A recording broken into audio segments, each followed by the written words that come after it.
Friends, चंद्रमा के बारे में आप सबको इतना तो पता ही होगा, जिसको कि हम प्यार से चंदा मामा भी बोलते हैं। ये पृथ्वी का एकमात्र प्राकृतिक उपग्रह है जो कि पृथ्वी के चारों ओर चक्कर लगाता है।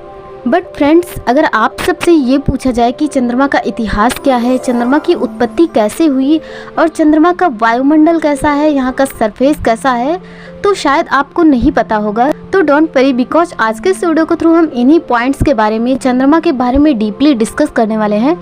बट उससे पहले फ्रेंड्स, जो लोग मेरे चैनल पर नए आते हैं, चैनल को सब्सक्राइब करके बेल आइकन को जरूर प्रेस कर देना, जिससे कि मेरी आने वाली हर लेटेस्ट वीडियोज़ की नोटिफिकेशन वीडियो के अपलोड होते ही मिल जाए। तो फ्रेंड्स, चलिए सबसे पहले हम बात कर लेते हैं चंद्रमा के इतिहास के बारे में। तो चंद्रमा का इतिहास थोड़ा सा अलग है, क्योंकि अदर ग्रहों की तुलना में ये हमसे ज़्यादा नज़दीक होने के कारण हम इसे इजीली देख सकते हैं। प्राचीन समय में इसे कुछ लोग बाउल ऑफ फायर यानी कि आग का कटोरा मानते थे। वहीं कुछ लोगों को ये एक विशाल आईना लगता था, जिसमें कि पृथ्वी की जमीन और समुद्र का प्रतिबिंब दिखता है। लेकिन ग्रीक दार्शनिक ये जानते थे कि ये एक गोलाकार वस्तु है जो कि पृथ्वी के आसपास घूम रही है और सूर्य के प्रकाश को परावर्तित करती है। और इसके साथ ही वो लोग ये मानते थे कि चांद पर जो धब्बा है वो धब्बे वाले स्थान पर समुद्र है और चमकीले भाग पर जमीन है। तो चंद्रमा की खोज किसने की, इसके बारे में कहना तो नामुमकिन है, क्योंकि ये हमें साफ साफ दिखता है। लेकिन टेलीस्कोप के जरिए इसका अभ्यास करने वाला पहला इंसान गैलीलियो था। एंड फ्रेंड्स, चलिए बात कर लेते हैं चंद्रमा की उत्पत्ति कैसे हुई। तो चंद्रमा की उत्पत्ति को लेकर कई अवधारणाएं हैं, जिनमें से एक है कि सौर मंडल के बनने के 95 मिलियन साल बाद एक खगोलीय पिंड पृथ्वी से टकरा गया था, जिससे पृथ्वी का कुछ भाग अंतरिक्ष में गिर गया था और उससे जन्म हुआ चंद्रमा का। और ये धारणा सबसे सटीक बैठती है, क्योंकि पृथ्वी और मून दोनों का स्ट्रक्चर काफ़ी ज़्यादा सिमिलर है। एंड 2015 में सिमुलेशन ऑफ प्लैनेटरी ऑर्बिट्स के अभ्यास से इस घटना की संभावना और भी ज़्यादा बढ़ जाती है। अगर बात करें चंद्रमा की पृथ्वी से दूरी की, तो चंद्रमा पृथ्वी से 3,84,400 किलोमीटर दूर अपनी ऑर्बिट में घूम रहा है। अगर इसकी त्रिज्या की बात करें तो इसकी त्रिज्या है 1740 किलोमीटर, जो कि हमारे नौवें ग्रह प्लूटो से भी अधिक है। एंड चलिए बात कर लेते हैं अर्थ मून सिस्टम के बारे में। पृथ्वी पर समुद्रों में जो ज्वार की उत्पत्ति होती है वो मून के गुरुत्वाकर्षण बल की वजह से ही होती है। यहाँ तक कि ये असर झील और तालाबों में भी देखने को मिलती है। जहाँ पृथ्वी मून के ज़्यादा नज़दीक होती है वहाँ विशालतम ज्वार उत्पन्न होता है, और जहाँ दूर होती है वहाँ पानी का लेवल कम हो जाता है, जिसके कारण मून 100 सालों में हमारे दिन को 2.3 मिलियन सेकंड बढ़ा देता है। और साथ ही साथ यह हर साल हमसे 1.5 इंचेस दूर होता जा रहा है। एंड चलिए बात कर लेते हैं चंद्रमा की ऑर्बिट के बारे में। तो जिस तरह से हमारी पृथ्वी सूर्य के चारों ओर घूम रही है, ठीक वैसे ही पृथ्वी के चारों ओर चंद्रमा घूम रहा है, और चंद्रमा पृथ्वी की परिक्रमा 27.5 दिनों में पूरा करता है। और मून हमारी पृथ्वी के साथ टिडली लॉक्ड है।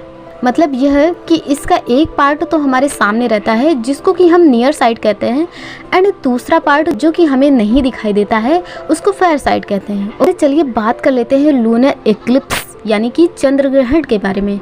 तो पृथ्वी की परिक्रमा की वजह से कभी कभी ऐसी सिचुएशन आ जाती है कि सूर्य, पृथ्वी और चंद्रमा तीनों एक रेखा में आ जाते हैं। जब पृथ्वी सूर्य और चंद्रमा के बीच आती है तो चंद्रमा पर सूर्य का प्रकाश नहीं पड़ता है, जिससे कि वहां पर अंधेरा छा जाता है, और इसी घटना को चंद्र ग्रहण यानी कि लूनर एक्लिप्स कहते हैं। ओके, लेकिन जब चंद्रमा पृथ्वी और सूर्य के बीच आ जाता है तब पृथ्वी पर सूर्य का प्रकाश नहीं पड़ता है, जिस वजह से पृथ्वी के कुछ हिस्सों में दिन के समय में भी अंधेरा छा जाता है, जिसको कि हम सूर्य ग्रहण कहते हैं। ओके, एंड चलिए बात कर लेते हैं मून के फेजेस के बारे में। तो हर रात चंद्रमा हमें अलग अलग आकार का दिखता है, कभी अर्ध गोलाकार, कभी संपूर्ण गोल, और कभी तो यह दिखाई ही नहीं देता है। यह इसलिए होता है क्योंकि चंद्रमा का प्रकाश स्वयं का नहीं होता है, बल्कि वह सूर्य के प्रकाश को परावर्तित करता है, और साथ में ही यह पृथ्वी की परिक्रमा करता है, जिस वजह से इसके प्रकाशमान भाग का आकार पृथ्वी पर देखने से बदलता रहता है। इसी को हम फेजेस ऑफ मून कहते हैं। जब फेयर साइड पर लाइट पड़ती है तब हमें यह नहीं दिखता है, जिसको कि हम न्यू मून कहते हैं। और जब नियर साइड पर लाइट पड़ती है तब यह पूरी तरह से दिखता है, जिसको कि फुल मून कहते हैं। एंड इसके अलावा जब सूर्य का प्रकाश फेयर एंड नियर साइड दोनों पर पड़ता है तब यह अर्धगोलाकार दिखता है। इसी तरह से इसके टोटल 8 फेजेस हो जाते हैं। जो कि आपकी स्क्रीन पर दिख रहा होगा, तो ये टोटल 8 फेजेस हैं चंद्रमा के, जो कि हर रात चेंज होते रहते हैं। एंड चलिए बात कर लेते हैं चंद्रमा के स्ट्रक्चर के बारे में। तो चंद्रमा का स्ट्रक्चर टोटल 3 लेवल से मिलकर बना है, जो कि है कोर, मेंटल एंड क्रश। अगर कोर की बात करें तो ये 480 किलोमीटर त्रिज्या में फैली है, जो कि आयरन से बनी है, और साथ ही इसमें सल्फर जैसे अदर एलिमेंट्स भी शामिल हैं। एंड इसके ऊपर का जो आवरण है वो 1330 किलोमीटर मोटा है। ये भी आयरन और मैग्नीशियम के घने पत्थरों से मिलकर बना है। एंड लास्ट है क्रश, जिसकी मोटाई सतह के साथ 70 किलोमीटर है। एंड चलिए बात कर लेते हैं इसके सरफेस के बारे में। तो सौर मंडल के स्टार्टिंग टाइम में मून पर उल्कापिंड और धूमकेतु की बमबारी हुई थी, जिसने इसकी सरफेस पर कई विशाल गड्ढों का निर्माण किया था, और इस बमबारी ने इसकी सतह को धूल से लेकर विशाल चट्टानों में बदल के रख दिया था। एंड चलिए बात कर लेते हैं मून के एटमॉस्फेयर के बारे में। अभी कुछ सालों पहले तक तो ये माना जाता था कि चंद्रमा के पास वायुमंडल नहीं है, लेकिन नई रिसर्च के अकॉर्डिंग पानी की खोज से ये अनुमान लगाया जा रहा है कि इसके पास अपना बहुत ही पतला एटमॉस्फेयर है, जिसको कि बहिर्मंडल कहते हैं। लेकिन यह वायुमंडल उल्कापिंड को रोकने में असमर्थ है, साथ ही वहाँ गर्मी भी स्थिर नहीं रह सकती, जिसके चलते चंद्रमा के टेम्परेचर में काफ़ी ज़्यादा अप्स एंड डाउन्स देखने को मिलता है।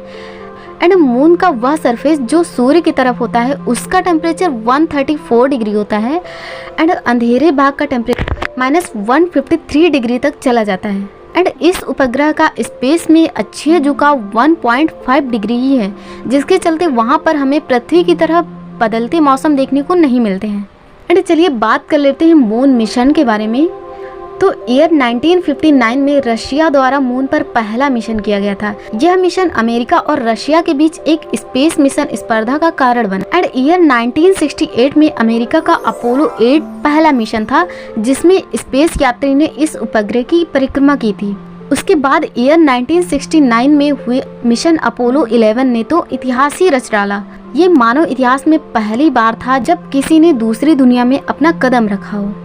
नील आर्मस्ट्रांग ने सबसे पहले चांद पर अपना कदम रखा, जो कि एक विस्मयकारी सफलता थी।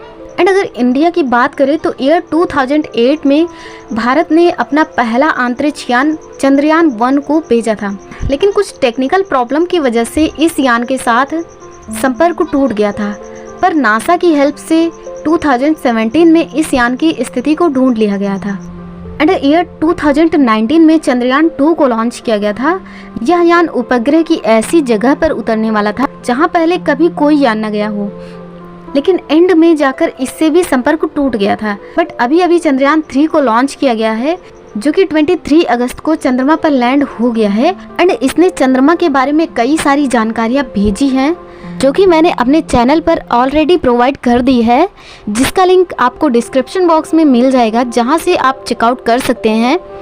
एंड अगर बात करें कि चंद्रमा का प्रकाश पृथ्वी पर पहुंचने में कितना टाइम लगता है, तो चंद्रमा का प्रकाश पृथ्वी पर 1.3 सेकंड में पहुंच जाता है।